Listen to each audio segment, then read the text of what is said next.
আসসালামু আলাইকুম। প্রবাস সংবাদে আমন্ত্রণ জানাচ্ছি আমি প্রিয়াঙ্কা। বিস্তারিত সংবাদের শুরুতেই জানিয়ে দিচ্ছি ফ্রেমওয়ার্ক ফাইন্যান্স লিমিটেড প্রবাস সংবাদ শিরোনামগুলো।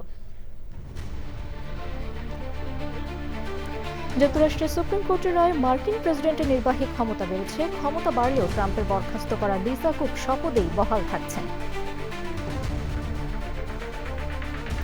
ইবোলা ভাইরাসের বিস্তার ঠেকাতে সৌদি সরকারের কঠোর পদক্ষেপ। কঙ্গো, উগান্ডায় দক্ষিণ সুদানের নাগরিকদের উপর ভ্রমণ নিষেধাজ্ঞা জারি। এবং সংযুক্ত আরব আমিরাতে মরুর বুকে গড়ে উঠছে অপরূপ প্রাকৃতিক স্বর্গ। কার্বন নিরপেক্ষ দেশ গড়তে আল কুওয়াইনে বিশাল ম্যানগ্রোভ বীচ।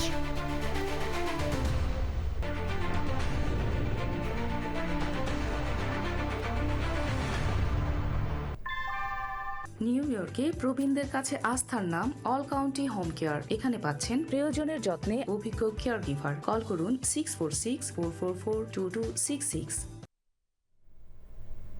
সংবাদ শিরোনামগুলো জানাচ্ছিলাম। এখনকার সংবাদ আয়োজন একই সঙ্গে চ্যানেল আইয়ের ইউটিউব চ্যানেলে এবং চ্যানেল আইয়ের ওটিটি প্ল্যাটফর্ম আই স্ক্রিনে লাইভ স্ট্রিম হচ্ছে।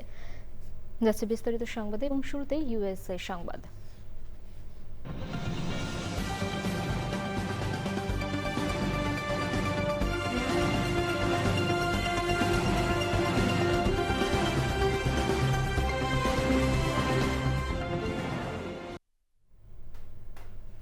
যুক্তরাষ্ট্রের সুপ্রিম কোর্ট এক যুগান্তকারী রায়ে উল্লেখযোগ্যভাবে বাড়িয়েছে প্রেসিডেন্ট ডোনাল্ড ট্রাম্পের নির্বাহী ক্ষমতা। এ রায়ে স্বাধীন ফেডারেল সংস্থাগুলোর প্রধানদের বরখাস্তে ট্রাম্পের সিদ্ধান্ত বহাল রাখা হয়েছে। তবে ট্রাম্পের বরখাস্ত করা ফেডারেল রিজার্ভের গভর্নর লিসা কুক আপাতত পদে বহাল থাকছেন। নাজিব বেগের রিপোর্ট। যুক্তরাষ্ট্রের সুপ্রিম কোর্ট তাদের এক রায়ে বলেছে, প্রেসিডেন্ট ইচ্ছামতো সব স্বাধীন সংস্থা প্রধানদের বরখাস্ত করতে পারবেন। ফেডারেল আইনে এসব পদ থেকে অপসারণের জন্য যথাযথ কারণ দেখানোর বাধ্যবাধকতা রয়েছে। এছাড়া ৯১ বছর আগের এক ঐতিহাসিক রায়ে প্রেসিডেন্টের সেই ক্ষমতা সীমিত করা হলেও এখন সেই সীমাবদ্ধতা আর বহাল থাকছে না। রায়ের পর নিজের সামাজিক যোগাযোগ মাধ্যমে ট্রাম্প লিখেছেন, প্রেসিডেন্টের ক্ষমতা বিষয়ে সবচেয়ে গুরুত্বপূর্ণ রায়গুলোর একটি এটি। তবে ট্রাম্প প্রশাসন কর্তৃক ফেডারেল রিজার্ভের গভর্নর লিসা কুককে পদচ্যুত করার আবেদন প্রত্যাখ্যান করেছে আদালত। রায়ে প্রধান বিচারপতি রবার্টস লিখেছেন, কুককে এখনই অপসারণের অনুমতি দেয়া হলে প্রেসিডেন্ট যে কোনো সময় কোনো পূর্ব নোটিশ ছাড়াই এবং পরবর্তীতে কোনো বিচারিক পর্যালোচনার সুযোগ ছাড়াই ফেডারেল রিজার্ভের একজন সদস্যকে অপসারণ করতে পারবেন। একই দিনে আরেকটি মামলাতেও ধাক্কা খান ট্রাম্প।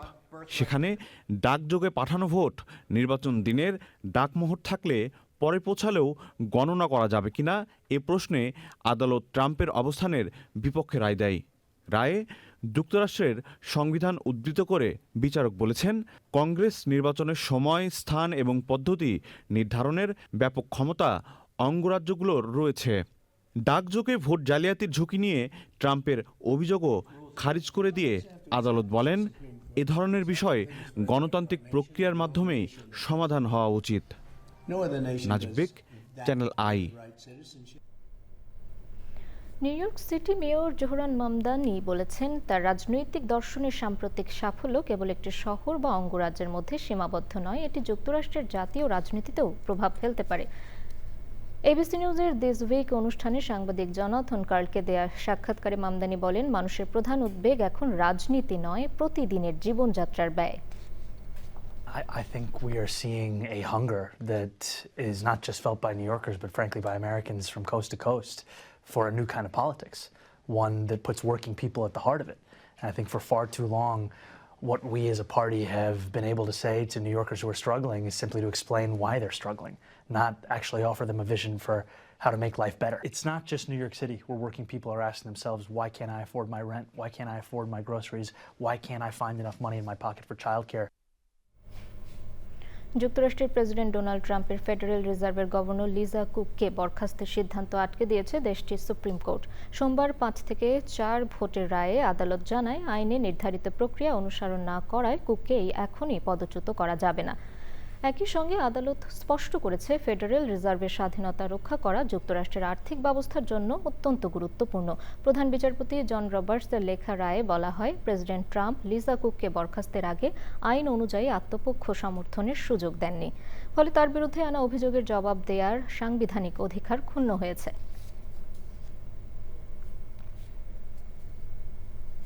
নিউ জার্সির বোস্টনের চেজ ব্যাংকে দুঃসাহসিক সশস্ত্র ডাকাতির ঘটনা ঘটেছে।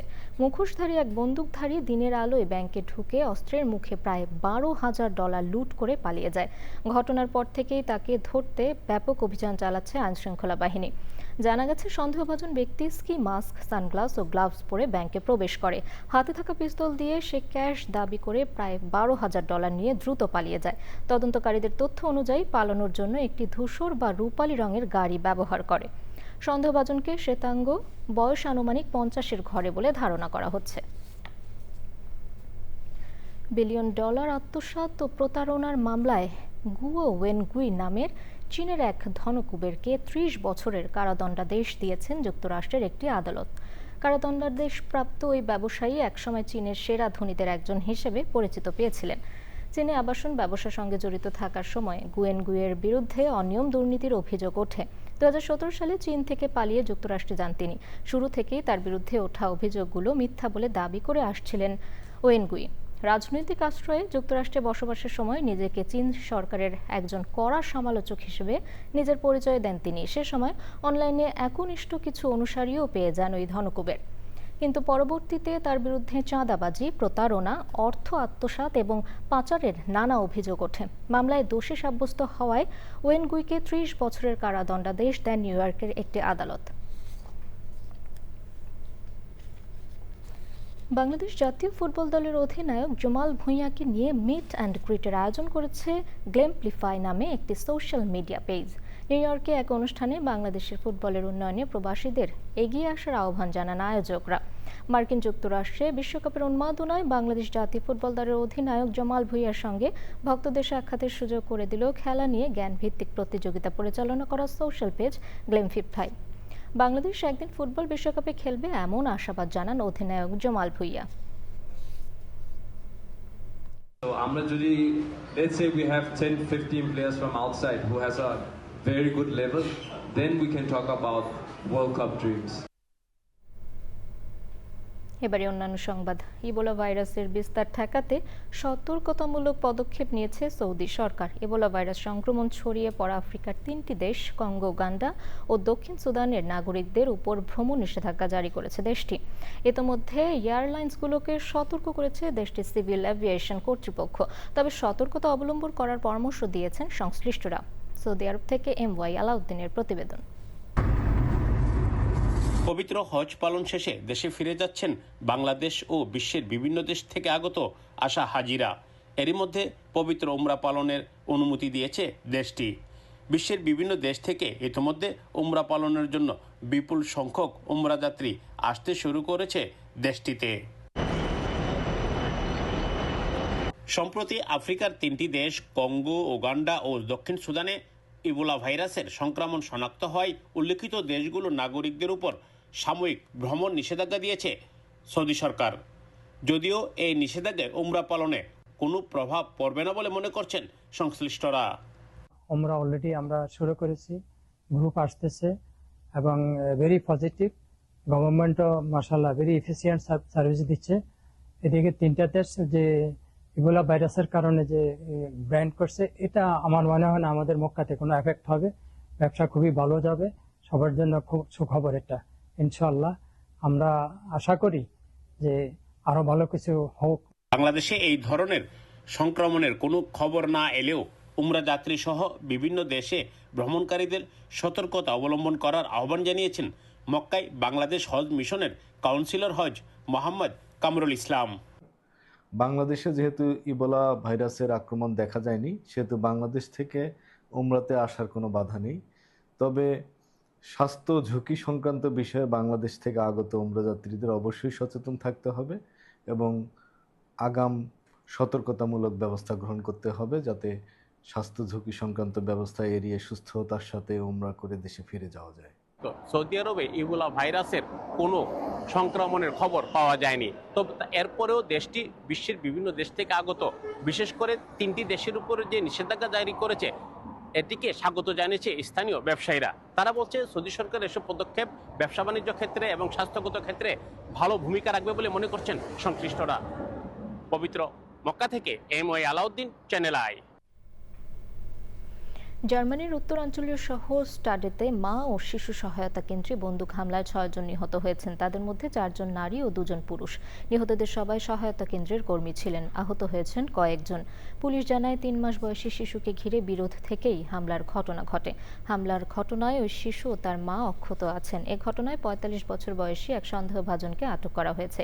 কর্তৃপক্ষ জানিয়েছে পারিবারিক বিরোধ থেকে এই হামলা।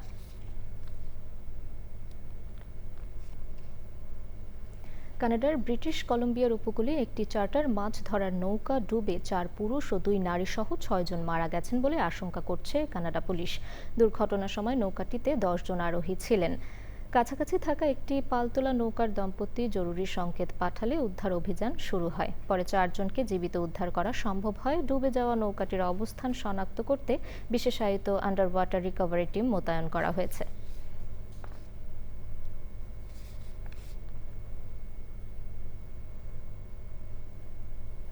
পাকিস্তানের দাবি, আফগানিস্তান সীমান্তে স্থল অভিযান ও বিমান হামলা চালিয়ে তারা 29 জন জঙ্গিকে হত্যা করেছে। ইসলামাবাদ বলছে তালেবানের ঘাঁটি লক্ষ্য করেই এই অভিযান চালানো হয়। তবে আফগান তালেবান সরকারের দাবি, হামলায় নারী ও শিশুসহ 36 জন বেসামরিক নাগরিক নিহত এবং 163 জন আহত হয়েছেন। তালেবান এই ঘটনাকে কাপুরুষোচিত আগ্রাসন বলে নিন্দা জানিয়েছে। আফগানিস্তানে জাতিসংঘ কার্যালয়ও জানিয়েছে হামলায় 28 বেসামরিক নাগরিক নিহত হয়েছেন। করাচিতে নিরাপত্তা বাহিনীর সদর দপ্তরে হামলার একদিন পর সীমান্তে এই অভিযান হলো।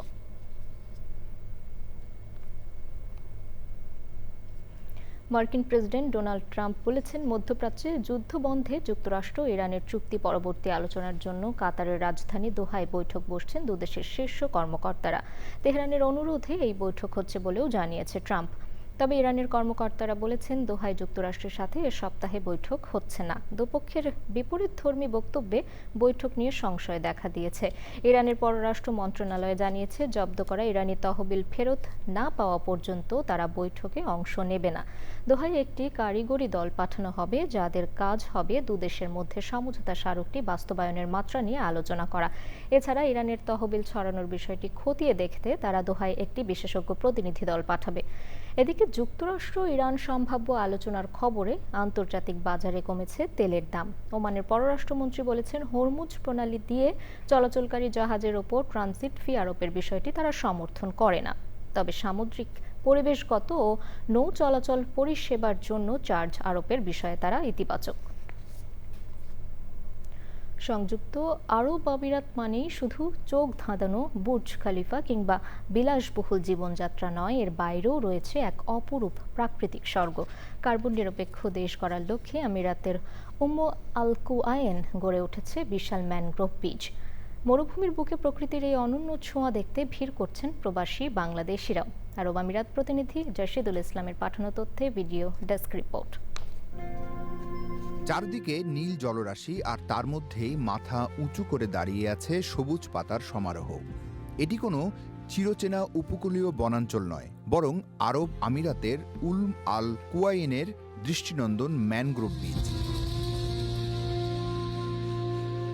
মনে করে যে মানে দুবাই মানেই শুধু মরুভূমি আর ডিজার্ট, বাট এখানে যে সবুজ গ্রিনারিও আছে, এখানে না আসলে আসলে বোঝা যাবে না। দুবাই বা আবুধাবির কোলাহল থেকে দূরে শান্ত ও নিরিবিলি এই সৈকতটি এখন জলক্রীড়া প্রেমীদের স্বর্গরাজ্য।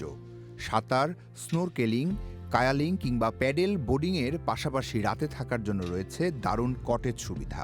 আপনার মরুর বুকে মনে হবে যেন এক টুকরো সুন্দরবন, বাংলাদেশের একটা অংশ আপনি আছেন এখানে। এখানে আসলে আসার পরে সবকিছু গ্রিন লাগলো, কিন্তু মরুভূমি। মরুর বুকে এমন সবুজ দেখে মুগ্ধ এখানে ঘুরতে আসা প্রবাসী বাংলাদেশিরা সুন্দরবনের সাথে এর মিল খুঁজে পেয়ে উচ্ছ্বসিত। তারা বলেন, আমরা অনেকেই মনে করি আরব দেশ মানেই শুধু মরুভূমি আর বালু, কিন্তু এখানে আসলে বোঝা যায় প্রকৃতির হাওয়া কেমন। এই যে মরুর বুকে এরকম সুন্দর যে ম্যানগ্রোভ দেখা যায়, এটা সচরাচর কোথাও দেখা যায় না। 24 ঘন্টা খোলা থাকা এই পাবলিক বিচে গ্রীষ্মের রোদ এড়াতে পর্যটকরা বেছে নিচ্ছেন খুব সকাল কিংবা সূর্যাস্তের পর। পরিবেশ বান্ধব সৌর লণ্ঠন আর নিয়ন লাইটের আলোয় রাতের এই প্রকৃতি হয়ে ওঠে আরও মোহনীয়। Desk report, channel I. Canada ও বাংলাদেশের মধ্যে ব্যবসা বাণিজ্য এবং বিনিয়োগ সম্পর্ক আরও জোরদার করার লক্ষ্যে Bangladesh business chamber of Canada আয়োজন করে বিজনেস গালা নাইট। সংগঠনের সভাপতি আলমগীর রহমানের সভাপতিত্বে প্রধান অতিথি ছিলেন কানাডায় নিযুক্ত বাংলাদেশের হাই কমিশনার মোহাম্মদ জসিমউদ্দিন এবং বিশেষ অতিথি ছিলেন অন্টারিওর সংসদ সদস্য ডলি বেগম। বক্তারা বলেন, বাংলাদেশ ও কানাডার মধ্যে বাণিজ্য, বিনিয়োগ এবং অর্থনৈতিক সহযোগিতার সম্ভাবনা বাড়ছে উল্লেখ করে প্রবাসী বাংলাদেশি উদ্যোক্তাদের আরও শক্তিশালী ব্যবসায়িক অংশীদারিত্ব গড়ে তোলার আহ্বান জানান।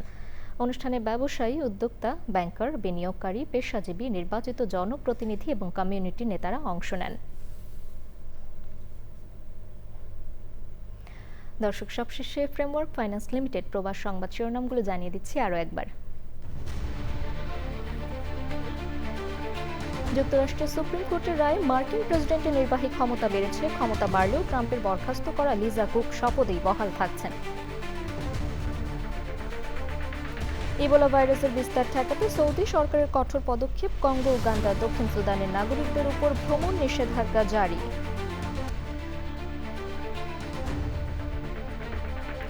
এবং সংযুক্ত আরব আমিরাতে মরুর বুকে গড়ে উঠছে অপরূপ প্রাকৃতিক স্বর্গ। কার্বন নিরপেক্ষ দেশ গড়তে আল কুওয়াইনে বিশাল ম্যানগ্রোভ বিচ।